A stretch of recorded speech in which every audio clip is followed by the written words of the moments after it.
26वां है। अथुचैनं नित्ये जातं नित्यं वा मन्यसे मृतं तथापि त्वं महाबाहो नैनं शोचन्त्यमर्हसि। 27वां भी इसी के साथ ले लो। जातस्य ध्रुवो मृत्युर्ध्रुवं जन्म मृतस्य च तस्मादपर्यार्थेन त्वं शोचितुम् अर्हसि। नित्य जात नित्यम, उन्होंने कहा अगर तू ये सोचता है ये नित्य सनातन नहीं, चल ये समझ ले रोज पैदा होती है आत्मा, रोज पैदा होती है रोज मरती है, फिर क्या सोच। अगर हम तेरी बात मान लें कि नित्य है सनातन है, क्योंकि मैं तो रहूंगा नहीं, मैं नित्य सनातन नहीं हूं, तो मेरी आत्मा कैसे पहचानेगी ये द्रोणाचार्य की आत्मा है कि ये भीष्म पितामह की आत्मा है, तो मैं पहचान नहीं पाऊंगा।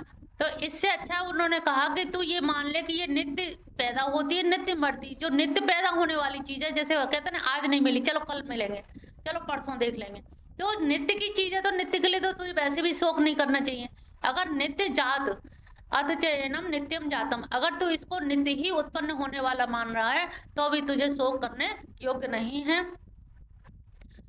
आगे 27वें श्लोक में कहें जातस्य ही ध्रुवो मृत्यु, जो उत्पन्न हुआ है उसकी मृत्यु निश्चित है। ध्रुवम जन्म मृतस्य च, और मरे हुए का जन्म निश्चित है। तस्माद अपरिहार्य ना त्वम सोचित, इसलिए तू किसी भी कायदे से किसी भी तरीके से, क्योंकि जो जन्म जिसका हुआ है वो तो मरेगा ही मरेगा, ये ध्रुव सत्य है, और जो मरेगा उसका जन्म होना। अब यहाँ पर अर्जुन को जो शंका हो रही है वो ये हो रही है कि मैं इनको मरता तो सामने देखूंगा द्रोणाचार्य, और ये तो मेरे गांडीव से अभी मर जाएंगे, मरते हुए तो देखो, लेकिन इनका जन्म कब होगा कहाँ होगा ये मैं कैसे जान पाऊं, ये तो मैं जानूंगा नहीं भाई, ये तो मैंने अभी सामने देख रहा हूं लेकिन मैं तो उनको जान नहीं पाऊंगा, तो फिर बड़ी मुश्किल होगी। क्योंकि मुझे अफसोस वही है, एक संत थे, संत का एक शिष्य, संत के प्राणांत होने के बाद में वो रोने लगा, बहुत तेजी से रोने लगा कि आसपास के और लोग आने के गांव वालों ने कहा कि भाई तू रो क्यों रहा है, तू इतने महान संत का शिष्य और रुदन क्यों कर रहा है, तुझे तो ज्ञान होना चाहिए, आत्मा अजर अमर है, कोई मरता नहीं है, तू रो काहे के लिए रहा।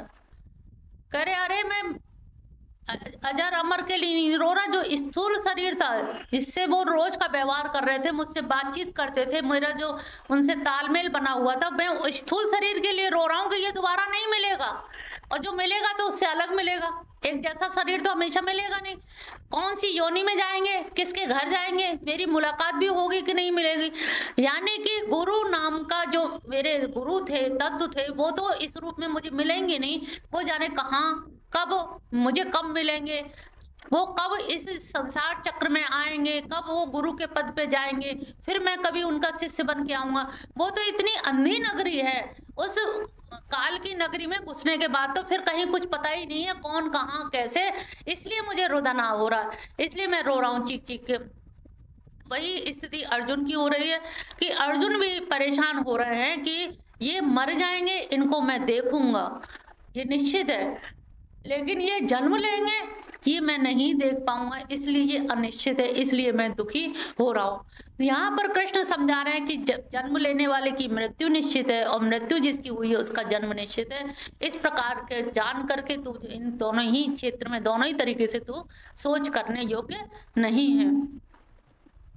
28वां श्लोक है, अव्यक्तादीनि भूतानि व्यक्तमद्यानि भारत अव्यक्त निधनानेव तत्र का परिदेवनम्।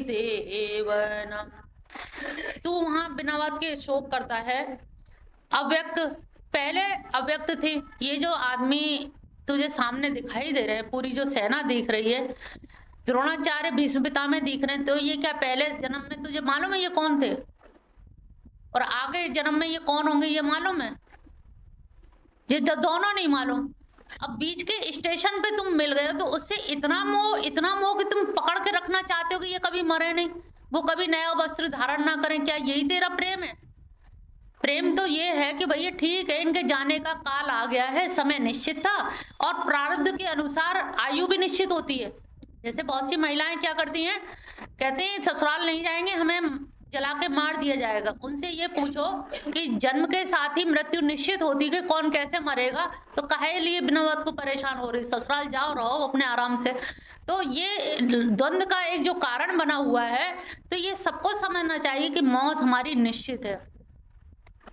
सड़क पे तुम कितने बच के चलोगे और पता लगा घर में ही पैर स्लिप हो गया और ब्रेन हेमरेज हो गया, खत्म हो गया। तो मौत कैसे आएगी, किस समय आएगी, ये ऐसा गणित है।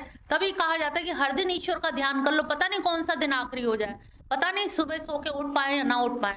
तो यहाँ पर अर्जुन को बता रहे हैं कि अव्यक्ता नहीं, यानी कि अव्यक्त है। यहाँ पर हमारा सांख्य दर्शन काम करता है। सांख्य दर्शन में क्या है? सत्कार्यवाद,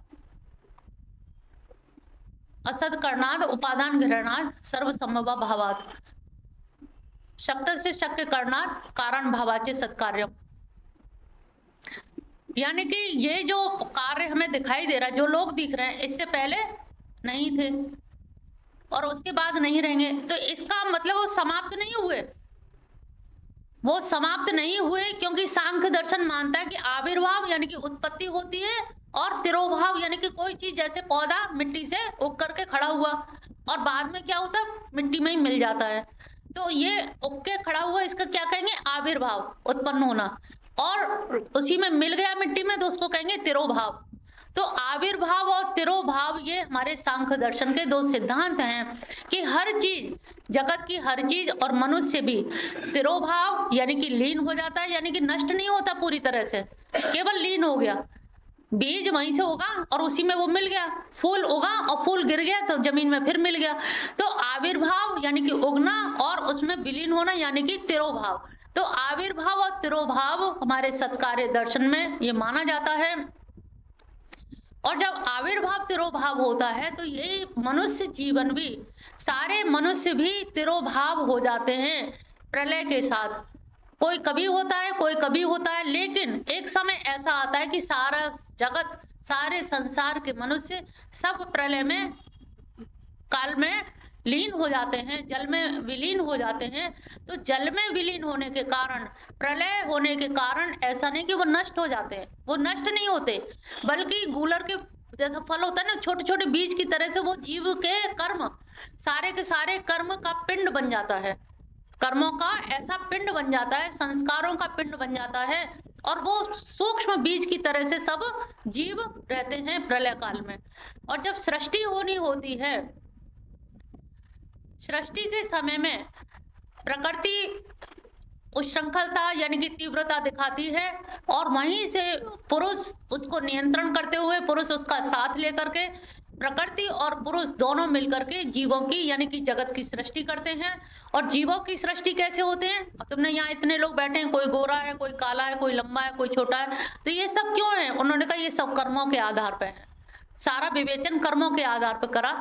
तो प्रकृति एक नर्तकी के रूप में है, और वो एकदम से जब प्रकृति के भी 3 गुण माने गए हैं, अब आगे समझाएंगे।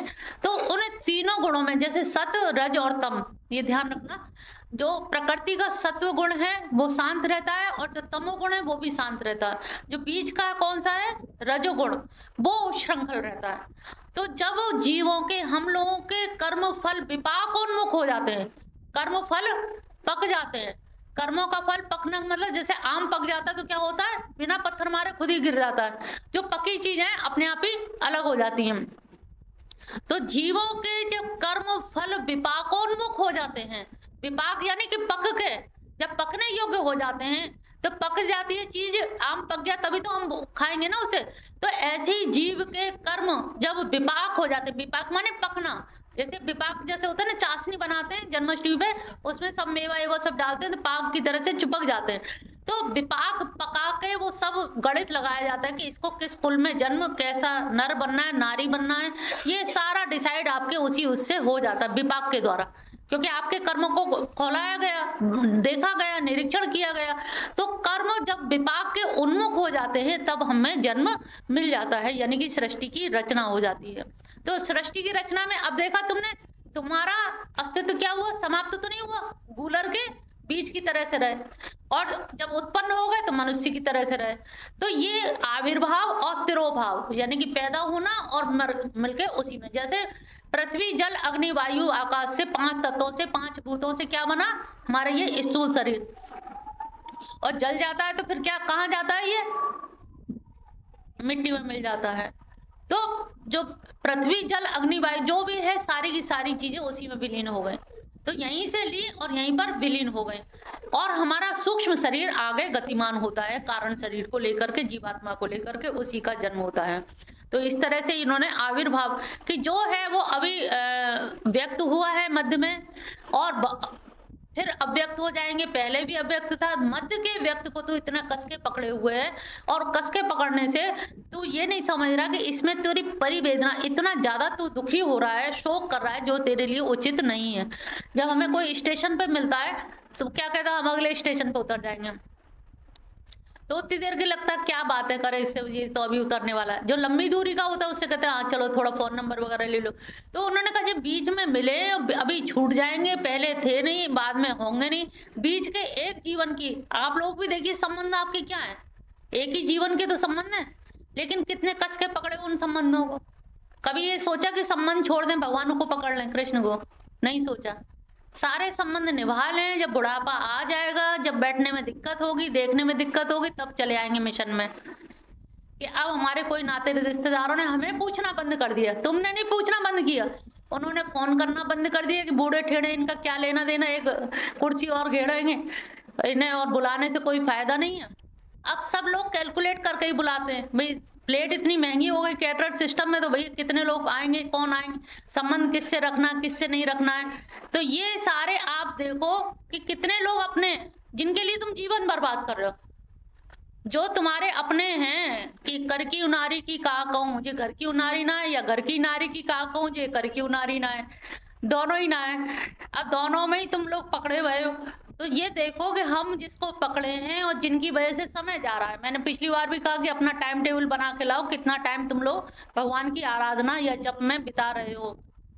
24 घंटे मिले, 24 घंटे फलाने से बात कर ली, अब ढिकाने से बात करनी है, फलाने ढिकाने में तुम लोग अटके रह जाते और अटकते ही रह जाओगे, लटके रह जाओगे।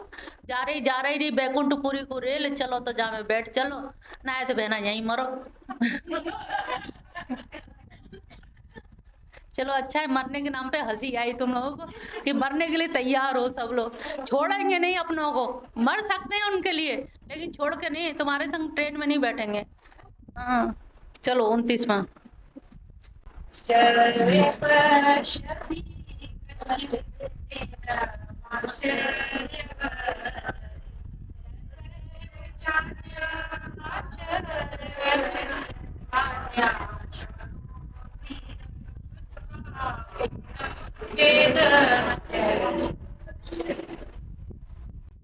आश्चर्यवत पश्यति, कुछ कुछ लोग इसे आश्चर्य की ओर देखते हैं, आश्चर्य की तरह से, अरे ये आत्मा भी है, ऐसी भी कोई चीज है, नित्य शाश्वत है, सनातन है, ये कभी नहीं मरता, कभी नहीं होगा, ये हमेशा रहेगा। अच्छा पहले भी था, आगे भी रहेगा। अरे वाह, क्या चीज बनाई है भगवान ने, क्या कहने हमारे कन्हैया के, ऐसी चीज बना दे कि जो हमेशा हमेशा रहेगी। और कुछ लोग इसको आश्चर्य के द्वारा कहते हैं, इसके बारे में वर्णन करते हैं कि ये है, ऐसा है, ऐसा है, वर्णन करते करते कहते हैं नेति नेति नेति, ये भी नहीं है, वो भी नहीं है, वो भी नहीं है, तो है क्या? कहें यही नहीं बता सकते, लेकिन है कुछ। अरे भाई बताओ तो सही, बता नहीं सकते लेकिन कुछ है, तो ये है नहीं, ये भी नहीं है, ये है ना, ये नेति नेति माने ये भी नहीं, ये भी नहीं, ये भी नहीं, हर चीज पर निषेध, ये भी नहीं है, ये भी नहीं है। हम तो कहते वैष्णव वेदांत में, हम तो कहते भगवान एति एति एति, नेति नेति हम क्यों कहें, हमारे कन्हैया हैं, कन्हैया हैं, कन्हैया हैं, हमारे हैं तो हैं, तो एति एति एति, क्योंकि भाई अपने मन की वृत्तियों को, चित्त को कहीं तो अटकाना है। अगर तुम नेति नेति कह दोगे तो कहाँ घूमोगे, कहाँ जाओगे, मन को कहीं तो लगाना है। कबीर मन तो एक है, चाहे जहाँ लगा, अगर हम इनके पास नहीं लगाएंगे तो मन भटकेगा। अब भटके ना, इसीलिए इनके अंगुष्ठ के अग्रभाग में हमने चित्त की वृत्तियों की डोर बांध दी है। जैसे जमुना जी में देखा है, नाव को एक खूंटे से बांध देते हैं और नाव हिलती डुलती रहती है, तो तुम लोग मिशन आओ जाओ, लेकिन अपने चित्त की डोरी इनके चरणों में बांध जाओ, तब तो तुम्हारा कल्याण है, आगे भी जीवन का कल्याण है, इस जीवन का भी, लोक भी बनेगा, इससे परलोक भी बनेगा। लोक यूं बनेगा कि हम तुम्हें बहुत मान्यता देंगे, अरे भैया बहुत भक्त हैं, लोग प्रशंसा करेंगे। परलोक यूं है कि इनका ध्यान साधना की है तो अपने आप परलोक भी बनेगा। और चतुर चितेरा वही है, चतुर सुजान वही है जो लोक भी और परलोक भी दोनों को एक साथ बना ले। तुम लोग पैरों से चलते हो धरती पे, लेकिन ऊपर क्या है? ये जो ब्रह्मरंध्र है, ये एंटीना है जो कृष्ण से जुड़ा हुआ है, गोलोक धाम से जुड़ा हुआ है। अगर भक्ति ज्यादा करोगे तो वहां से विचार आते हैं। कभी देखना, जिस ज्यादा जो लोग ददामी बुद्धि योगम कहा है भगवान ने गीता में, तो ये जो विचारों की धारा आती है, उनके जो अणु परमाणु आते हैं ज्ञान के, वो खुद अपने आप में बुद्धि योग दे देते हैं। तो एक तरह से इसको ऐसा समझो कि इससे हम धरती पे चल रहे हैं, यानी कि इस जगत के व्यवहार को निभा रहे हैं हाथ पैरों से, लेकिन अपना ध्यान से कृष्ण को पकड़े रहे हैं। ये ऊपर ब्रह्मरंध्र देने का मतलब यही है। जो नागर की गागर, गोप ग्वालिनें जब जल भरने जाती हैं 5 घड़े रखते हैं और सबकी बातें भी करती जा रही हैं, सास की बुराई, नंद की बुराई, लेकिन फिर भी सिर के ऊपर जो 5वीं मलरिया है, घड़ा है, उसके ऊपर ध्यान है कि नहीं गिर ना जाए। हाथ पैर भी चल रहे हैं, बात भी कर रही हैं, घूंघट भी पड़ा हुआ है, घूंघट के अंदर से भी, लेकिन ध्यान कहाँ पर है? 5वीं गागर पे। यही हमें लाना है बस। हाथ पैरों से चलो, सब काम करो, लेकिन चित्त की डोर उनके पैरों से, उनके चरणों से बांधो, तब फिर ये नाव कहीं घूमे, शरीर रूपी नाव कहीं घूमे, कहीं कुछ करे, कोई चिंता नहीं है, लेकिन अपनी डोर उनके चरणों में बांधोगे तो आपका कल्याण ही कल्याण है। बहुत सरल है ईश्वर की भक्ति करना, आपको ना कहीं करने जाना है, बस मन को उनसे बांधना है। मन वहां दे दो। हम हमेशा कहते हैं कि शरीर संसार को दे दो, मन माधव को दे दो, बस यही करना है तुम्हें। आश्चर्य के द्वारा बहुत से लोग इसके बारे में कहते हैं, और तो और बहुत सारे लोग आश्चर्य से सुनते भी हैं, और कुछ लोग भी, और इसके सुनने के बाद भी इसके बारे में अच्छी तरह से जान नहीं पाते। जान इसलिए नहीं पाते क्योंकि सभी लोग अलग अलग ढंग से व्याख्या करते हैं, कोई कुछ व्याख्या कर रहा है, कोई कुछ व्याख्या कर रहा है। हर आदमी की बोली भाषा समझाने के अपने अलग अलग होते हैं लक्षण, कोई समझा पा रहा है, कोई नहीं समझा पा रहा। कुछ हम कोई इसी से कह दे कि हमें आधी किलो प्यार दे दो, कोई देगा? 1 किलो प्रेम चाहिए, कहीं नहीं मिलेगा, किसी हाट बाजार में नहीं बिकता, लेकिन फिर भी मिलता है। बिकता नहीं है, फिर भी मिलता है। तो इसका मतलब ऐसे ही बहुत सारी चीज ऐसी हैं दुनिया में जो दिखती नहीं है, लेकिन बहुत कुछ होता है। तो इसी प्रकार से अनुमान प्रमाण के द्वारा भी उस आत्म तत्व के बारे में रामकृष्ण परमहंस ने बहुत अच्छा उदाहरण दिया है कि नमक का पुतला सागर नापने गया, लेकिन आज तक उसने लौट के खबर नहीं दी कि सागर कितना गहरा है। क्या दे सकता है नमक का पुतला? वो जाके खुद ही घुल गया। तो जो भी जाता है वो खुद घुल जाता है, चाहे खाण का पुतला हो, चाहे नमक का पुतला हो, जो भी गया भगवान की शरण में वो उन्हीं का हो के रह गया। फिर वो बता नहीं पाया कि हमारे श्याम सुंदर कैसे हैं, हमारे नटनागर कैसे हैं, वो उस गोलोक धाम की कोई खबर ना दे पाया। और लोगों के कान खड़े होकर के सुनने के लिए आतुर बने रहे, आतुर के आतुर व्याकुल बने रहे। उन्होंने कहा खुद खाओ तो जानो। गूंगे की गुड़ की तरह से हमने उनको लौटते देखा, ध्यान करने के बाद, समाधिस्थ होने के बाद उठ के उनको नाचते हुए देखा, आनंद से भाव विभोर होकर के उछल उछल के नाचते देखा। लेकिन जब हमने पूछा कि वो कैसे हैं, तो उन्होंने गूंगे के गुड़ की तरह सिर हिला दिया, हमें नहीं मालूम बस। लेकिन इस करने से भी हमें ये पता लगा कि गूंगे का गुड़ का जो आनंद होता है वो बयान नहीं कर पाता। उसी तरह से बड़े बड़े ऋषि मुनियों ने बयान करने के लिए गए, लेकिन वहां जाके वो खुद खाओ तो जान लो। यही स्थिति उस परम आत्म तत्व की है।